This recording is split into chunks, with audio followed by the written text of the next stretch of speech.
Bismillahirrahmanirrahim. Assalamu alaikum dear students. My name is Abdurrahman, physics teacher. आप लोगों से physics with Abdurrahman के YouTube के चैनल से आप लोगों से मुखातिब हूँ। जो स्टूडेंट्स नए हैं वो चैनल को सब्सक्राइब कर लें, दोस्तों के साथ शेयर करें, कमेंट्स करें कि हमारी वीडियो आपको कैसी लग रही है, कुछ आपके नॉलेज में इजाफा हो रहा है नहीं हो रहा, कुछ सजेशन हमें दें। Let's start. हमने स्टार्ट किया हुआ है यूनिट नंबर 4 क्लास 11 का वर्क एंड एनर्जी का, जो कि हमारे पास आज तीसरा टॉपिक है, तीसरा लेक्चर है, work done by constant force. Students, हमारे पास work done by constant force का जो फार्मूला है वो है W is equal to F dot d, या W is equal to FD cos theta. This is the formula of the work done by a constant force. If a constant force means a force which is constant in both magnitude and direction is known as constant force. देखते हैं, हमारे पास आपको अगर कोई figure दिया जाए और आपसे कहा जाए कि फाइंड द वर्क डन, सो ये हमारे पास एक्स एक्सिस पर हमने लिया हुआ है डिस्प्लेसमेंट, वाई एक्सिस पर हमने लिया हुआ है force. Let's suppose displacement 2 metre, 4 metre, 6 metre, 8 metre, force 1 newton, 2 newton, 3 newton. अब अगर आपसे कहा जाए कि what is the work done, इसका मतलब याद रखें area under the slope of force versus displacement will always gives work. अब अगर देखें जब फोर्स लग रहा है 3 न्यूटन, सही था, अब कांस्टेंट फोर्स लग रहा है 3 न्यूटन, 2 मीटर का फासला, 4 मीटर का फासला, 6 मीटर का डिस्प्लेसमेंट, 8 मीटर का डिस्प्लेसमेंट, कांस्टेंट फोर्स पर डिस्प्लेसमेंट कवर हो रहा है, तो इसका मतलब है this is the work done by constant force. जब भी आपको इस तरह फिगर दिया जाए तो एरिया अंडर द स्लोप, सही था, एरिया अंडर द स्लोप, तो इस स्लोप के नीचे जो एरिया आ रहा है, इस ग्राफ के नीचे जो एरिया आ रहा है, no area of rectangle, square भी हो सकता है, रेक्टेंगल भी हो सकता है, ट्रेपीजियम भी हो सकता है, कुछ भी हो सकता है, इज इक्वल टू, इस फिगर को अगर देखा जाए, this is length, this is height. So ये तो आपको अगर देखा जाए फोर्स और डिस्प्लेसमेंट है, तो ये एरिया आपको क्या देगा स्टूडेंट्स, वर्क डन देगा। So work is equal to length is how much, 8, and height is 3, no 8 into 3 24 जाओ। इसका मतलब है एरिया अंडर द ग्राफ या area under the slope of force versus displacement is equal to work done, and this is the work done by constant force. अब अगर work done by variable force हो, उसको भी discuss करते हैं, यहां पर भी डिस्कस करते हैं कि एग्जांपल के थ्रू उसको समझने की कोशिश करते हैं। This is a displacement which is taken on x-axis and this is force which is taken on y-axis. अब अगर देखें जब फोर्स 0 था तो डिस्प्लेसमेंट भी 0, जब force 2 newton, displacement 1 metre.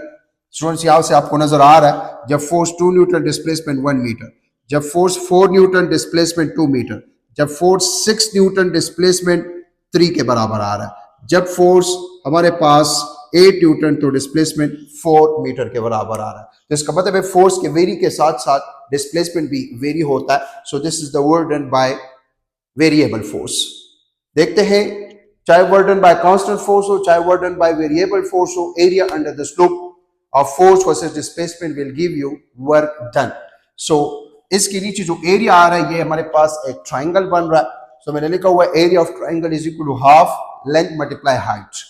No area of triangle is equal to work done, क्योंकि y axis पर फोर्स है, x एक्सिस पर डिस्प्लेसमेंट है, so work will be equal to area of triangle.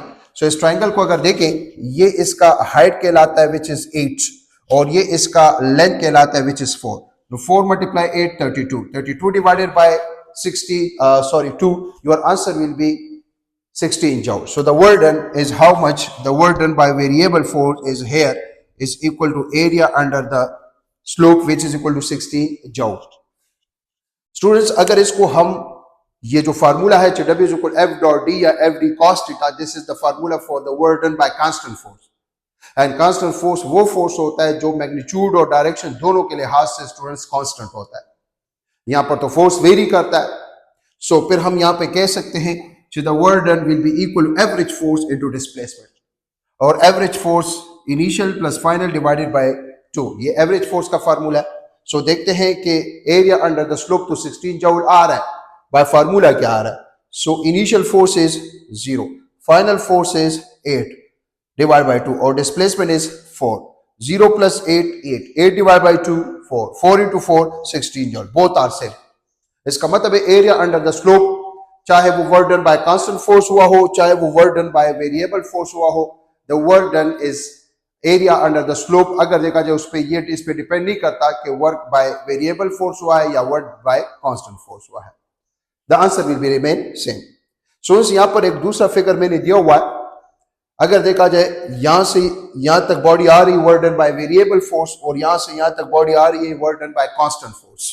इसका मतलब है ओ से ए तक बॉडी आ रही है work done by variable force और ए से बी तक आ रही है work done by constant force.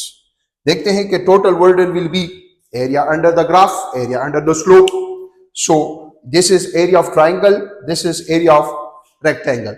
No area of triangle is half length multiply height और ये area of rectangle is length multiply height.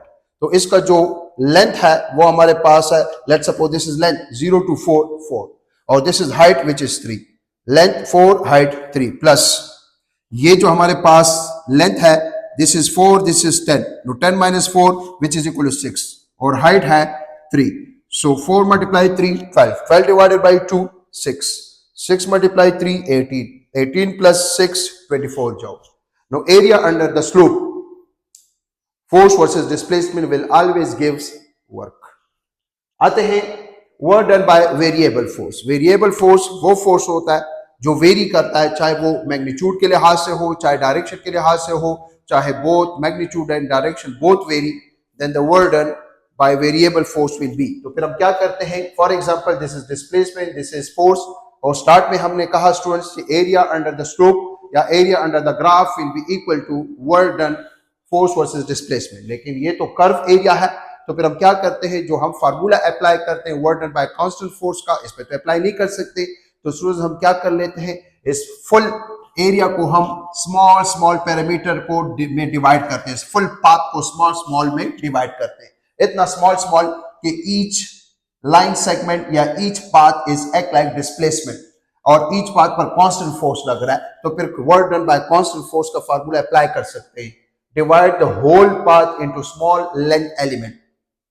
ये जो होल पाथ है इसको स्मॉल लेंथ एलिमेंट में स्टूडेंट्स डिवाइड कर ले. तो इसका मतलब है इस यहां से लेकर यहां तक delta D1, delta D2, delta D3, delta D4, delta D5, delta D6, delta D7 and so on equal path में हमने डिवाइड किया.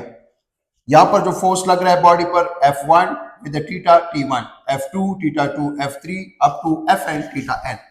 So the total work done will be the sum of the individual from delta W1 to delta Wn.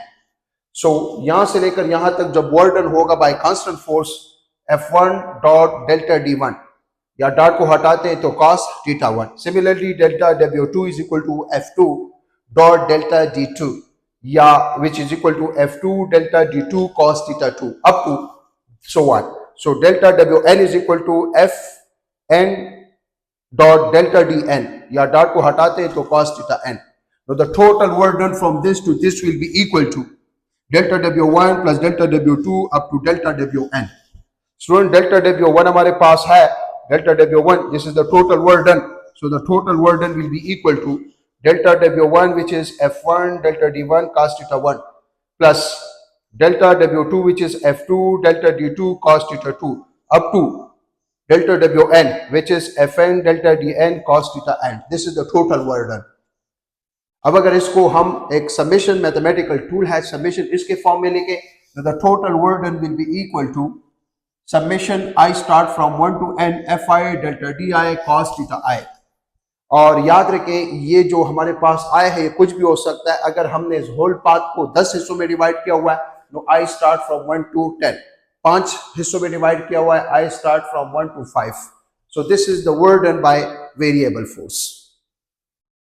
Students इसके अलावा हम एक दूसरा तरीका भी है area under the slope of force versus displacement, लेकिन ये तो कर्व स्लोप है. तो फिर हम स्टूडेंट क्या करते हैं, अगर देखा जाए इसको स्मॉल स्मॉल पेचेस में डिवाइड करते हैं. जब स्मॉल स्मॉल पेचेस में डिवाइड करते हैं तो इसका मतलब है area under this patch plus area under this plus area under this plus area under this up to area under this. इसको हमने स्मॉल स्मॉल पेजेस में डिवाइड किया. So the total burden will be equal to delta A1 plus delta A2 plus delta A3 up to delta AN. या mathematical tool है. So the total burden will be equal to summation I start from 1 to n delta AI. अगर इसको हमने 8 हिस्सों में divide किया हुआ है, स्मॉल स्मॉल 8 एरिया लेंथ में डिवाइड किया हुआ है, no I start from 1 to 8. सही है स्टूडेंट्स, वन बाय वन आप लिख सकते हैं. सर इसके एग्जांपल्स क्या हैं burden by variable force के? by stretching an arrow from a bow. कहते हैं कि बो से अगर आप अपने देखा होगा सीधा हम जब तीर वगैरह जो है निशाने पे लगाते हैं तो उसको जब हम खींचते हैं तो जो force is vary with x, displacement के साथ फोर्स वेरी करता है. Greater the force greater will be the extension. So वो है हमारे पोस्ट पर जो वर्क करते हैं वो होता है work done by variable force. इसी तरह अगर देखा जाए स्ट्रेचिंग ऑफ स्प्रिंग, स्प्रिंग को जब हम स्ट्रेच करते हैं या अगर देखा जाए वॉच पे हमारे पास अगर देखा जाए उसको हम की देते हैं तो वो भी work done by variable force है. Work done against the gravity, gravity के अगेंस्ट अगर हम वर्क करते हैं, रॉकेट है वो ऊपर जा रहा है तो जितना आहिस्ता आहिस्ता ऊपर जा रहा है तो ग्रेविटेशनल फोर्सेस पर कम होता जा रहा है. सो ये है work done by variable force. So ये हमारे पास जो है लेक्चर था work done by variable force. आप लोग के इन 3 लेक्चर्स में work done by constant force और work done by variable force ये हमारे पास खत्म हुआ. इंशाल्लाह नेक्स्ट लेक्चर में हाजिर होंगे. तब तक इजाजत दे दें हमें. Thank you so much. Best of luck. दुआ में खास याद रखें. खुदा हाफिज.